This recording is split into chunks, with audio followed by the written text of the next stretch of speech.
Pakistan's former Inter-Services Intelligence Chief, Lieutenant General retired Faiz Hamid, has been convicted formally by Field General Court Martial proceeding. There were four major allegations against him.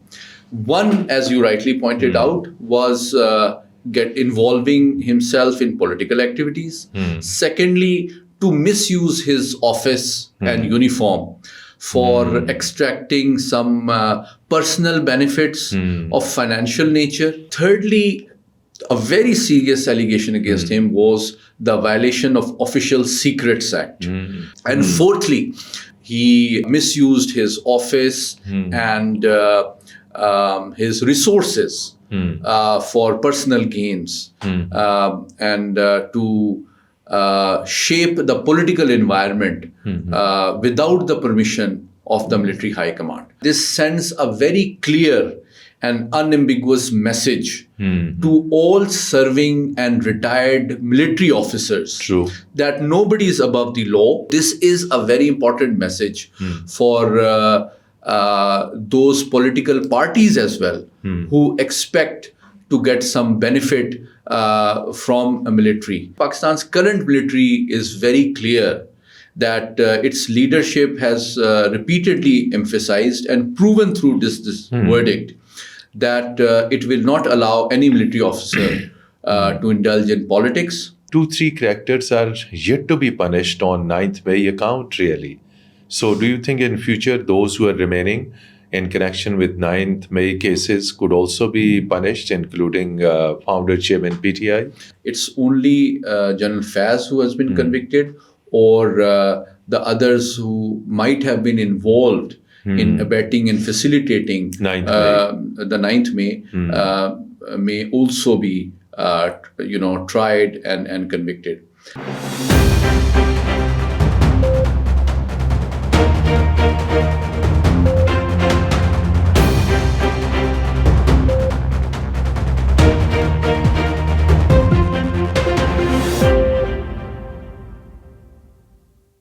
Bismillahirrahmanirrahim. Hello and welcome to Program Insight in V News English. Dear viewers, the biggest news from Pakistan is that Pakistan's former Inter-Services Intelligence Chief, Lieutenant General retired Faiz Hamid, has been convicted formally by Field General Court Martial proceeding. This proceeding continued for more than 14 months. And according to an official statement issued by Inter-Services Public Relations, a media wing of the Armed Forces of Pakistan, he has been given this sentence on 4 counts. 1, the violation of the Official Secret Act, misuse of authority, misuse of the government resources, and of course, wrongful loss to the person, and misuse of the authority and the government resources. This is extraordinary punishment in Pakistan's history given to any former ISI chief, and what impact it will have on Armed Forces of Pakistan. Armed Forces of Pakistan are now beginning a new era under a new restructured system that is called Defense Forces Headquarters with the new chief. And this happened since the new chief of the Defense Forces has hardly completed a week. And to discuss this all, we are fortunate to have with us Senior Strategic Affairs Analyst, Dr. Syed Muhammad Ali Saab. Very warm welcome to Program Insight. How you see this is very, very big news and splashed all across global media since earlier in the day this was announced by ISPR. So I will, one by one, I will put up questions. So first immediate, what this sentence and this big announcement, this big punishment have any impact on Armed Forces of Pakistan? Because in the statement it is said, no one is above the law. Thank you for having me on your show, Mateen Saab. I think this is a very significant decision by Pakistan Army's Field General Court Martial for several reasons. The most obvious and important reason is that Pakistan has had very peculiar civil-military relations and difficult civil-military history. And a number of observers have been critical of Pakistan Armed Forces. And there is an impression which was created that army and its senior officers are above the law, and they cannot be. There was an held. impression. There was an impression that Pakistan Army's senior leadership is above the law, and no action can be taken against them. And some critics even accuse senior military officers of indulging in corruption and misuse of office and indulging in politics. So this decision, first and foremost, will provide a compelling evidence to dispel such misperceptions. Because Lieutenant General Faiz Mead, at one point in time, was considered perhaps the most influential army officer in entire army. And when he was DG ISI, I think even his boss, Army Chief, former Army Chief, just the former Army Chief, was also General Bajwa. You are referring? Was deeply under influence of General Faiz, and very sympathetic to General Faiz. And in fact, some people have stated that he even wanted him to become the army chief as well, replacing him, which indicates his trust and confidence in General Faiz Hamid. But since this decision is a consequence of 15-month-long, very extensive and detailed investigations, which provided ample opportunity to Lieutenant General Faiz to defend himself, have a lawyer of his choice. All legal options were given. Yes, he was given ample opportunity to defend himself legally and with evidences and present witnesses of his choice. So this was a very extensive and elaborate and patient process, which was not carried out at the whims of anybody. The third aspect is that he was found involved in political activities. In not just political activities, but there were 4 major allegations against him. One, as you rightly pointed out, was involving himself in political activities. Secondly, to misuse his office and uniform for extracting some personal benefits of financial nature, particularly the Top City case and the acquisition of land regarding that. Thirdly, a very serious allegation against him was the violation of Official Secrets Act, because as a former ISI chief, he was privy to a lot of very sensitive state secrets and information. And he had shown allegiance that he cannot share or divulge that information with anybody else who's not authorized. But he violated that. And fourthly, that he misused his office and his resources for personal gains and to shape the political environment without the permission of the military high command. So I think most important significance of this case is that this sends a very clear and unambiguous message to all serving and retired military officers that nobody is above the law, number one. Secondly, no matter how senior you are, no matter how powerful you are, and whatever no position matter you may have, position you have, you are still bound by law and also military code of conduct. You cannot use your office for personal favors, for personal profit, and to harm anybody or to sort extort of any money, seek any political agenda. But you have very nicely elaborated these all aspects.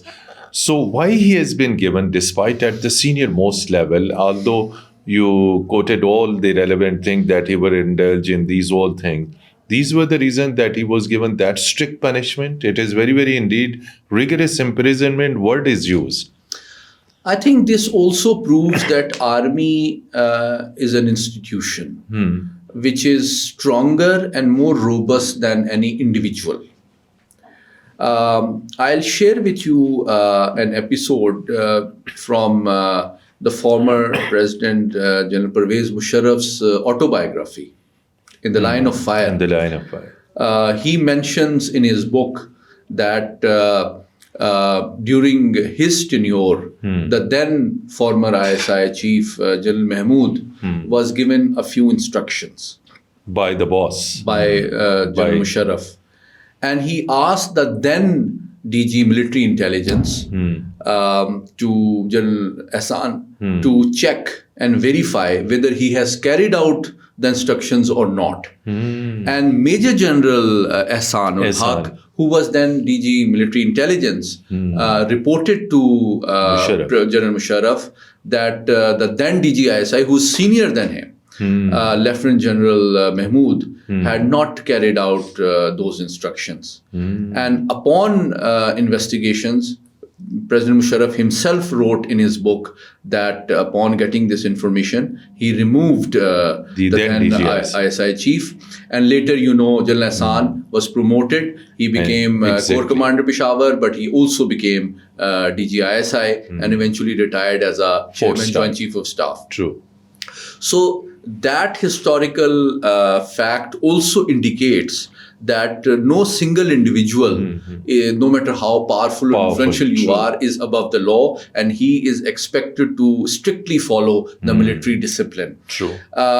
DGISI is a very important influential position because he's privy to a lot of state secrets and information. So it is very important for that officer to conduct himself professionally and carefully. He cannot use that information for personal favors, for personal profit or benefits, or to support or follow or pursue a particular political agenda. So this is a very important message for those political parties as well who expect to get some benefit from a military. And I think it's a very clear message to all serving and retired military officers that even when they retire, they have been privy to and had access to so much state secrets. They are not allowed to use it for personal profit, benefit, or to harm anybody. So that is something which I think comes out clearly for this decision. Dr. One thing that you have also mentioned in your analysis that rather it was part of that official statement that former Lieutenant General was indulged in political activities. So being DGISI, he might have been in touch with the then Prime Minister, of course, and he might have been involved against the political opponents of the then Prime Minister. So the question arises that what impact this sentence will have on the political spectrum? What message goes to the all political elites who have been maneuvering, with whom the former general maneuvered and did certain things? What is the message for the political spectrum? I think there are two very clear messages. First off, to the military serving and retired officers, that since they are privy to a lot of sensitive information and state secrets, they are bound by a military's code of conduct even after retirement. True. And they are not allowed to use that information or influence or relationship for personal profit or to pursue or promote a particular political agenda. That's the first most important message. The second message is to the political leaders and political parties that that military wants to stay away from politics, and those who seek favors from military or through some relationship or acquaintance or access with the military official should give up such hopes. True. So if anybody had any hopes of influencing their legal cases or legal proceedings of sub judice cases True. through access or influence to military officers serving or retired should give up this hope. And I think Pakistan's current military is very clear that its leadership has repeatedly emphasized and proven through this verdict that it will not allow any military officer to indulge in politics, retired or serving. And secondly, those who are facing any criminal conviction or cases should deal with their cases only through legal means and legal forums. They should not try to seek favors True. or influence It's very, very the important point military you are officers who are currently in uniform or even retired. Another very important thing, involvement of convict in fomenting vested political agitation and instability with political elements and in certain other matter is separately being dealt with. So it's mean that there could be another punishment on this count as well. It is I think separately there are being two aspects that I want to Agitation. share with you. One is, the case related to the top city issue, Okay. in which, according to this investigation, he was found involved in using his influence for some profit making and influencing the transactions of land related deals. True. And secondly, not just the financial benefits, but also related to the politics, because I think a lot of people from an opposition party harbored hopes and expectations that General Faiz Hamid will be able to help them or still has some influence and can help them get some relief or some help. So I think this verdict will sort of bury all their hopes who expect that and it proves that if military leadership has decided True. that it will show no mercy even to the most influential, senior and powerful True. former intelligence chief, how can they give or show mercy or influence the proceedings of civilian politicians? So I think this is a very clear message that those who are facing cases in civilian courts have to only pursue legal means. They will not be given any support from the military, retired or serving, and the military does not want to indulge in or influence the cases or the outcome or the proceedings of True. any of the sub judice cases. So it was also on record, this former journal, even after retirement, there have been reports that he was closely connected. He had been collaborating and consulting founder chairman PTI. So how would you like to, and that has been mentioned, fomenting vested political agitation. Question arises that 2-3 characters are yet to be punished on 9th May account really. So do you think in future those who are remaining in connection with 9th May cases could also be punished, including founder chairman PTI? Again, there are two aspects. I think it's a historic verdict to convict and award very serious punishment of 14-year rigorous imprisonment of a former 3-star army officer.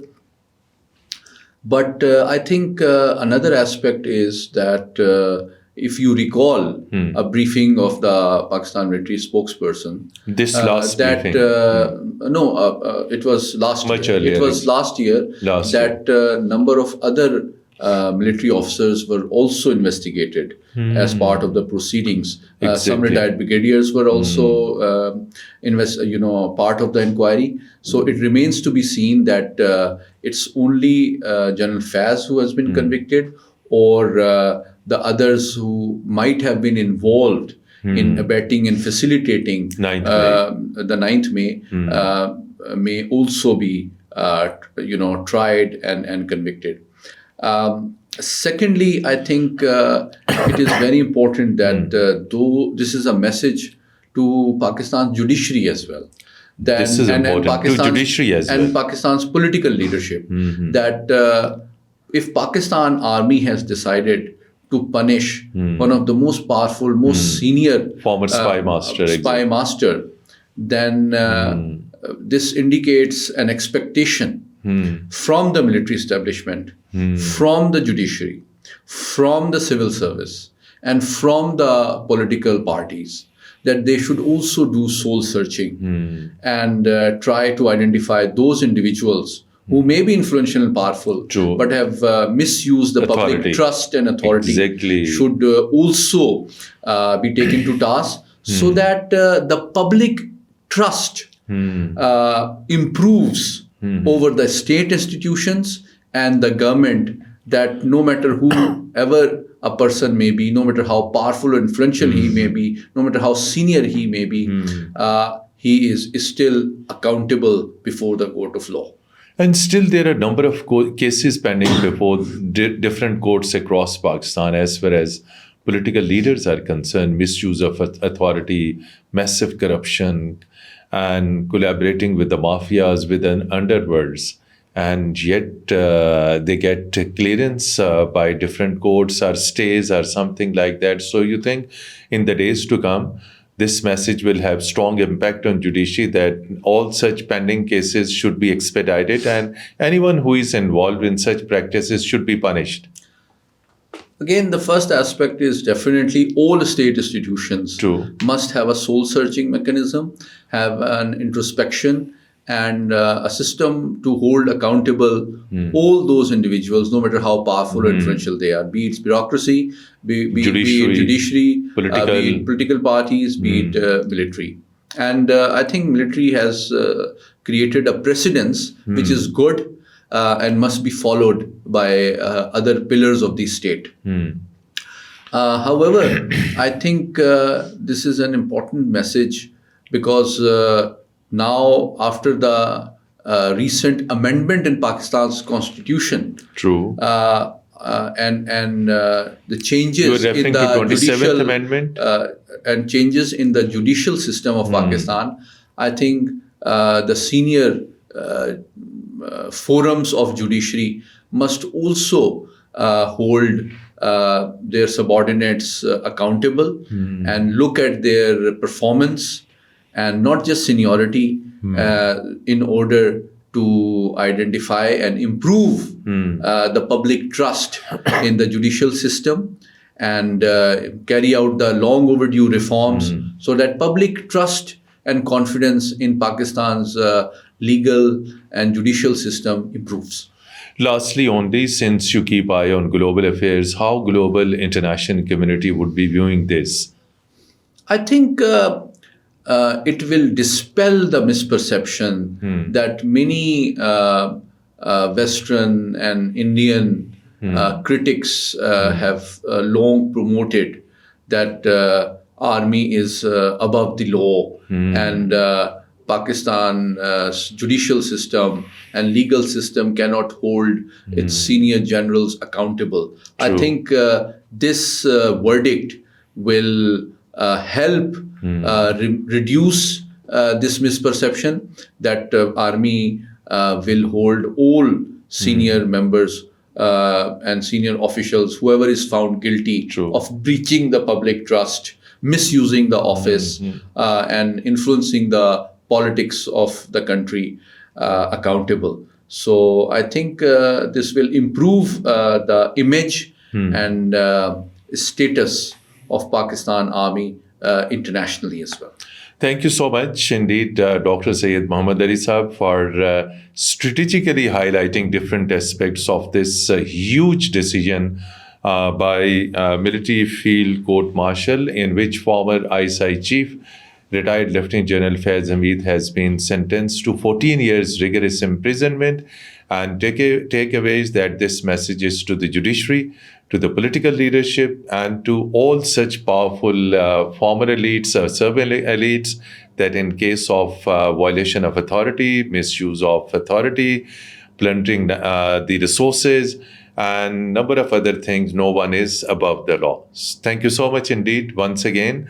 And dear viewers, till our next program, goodbye and Khuda Hafiz.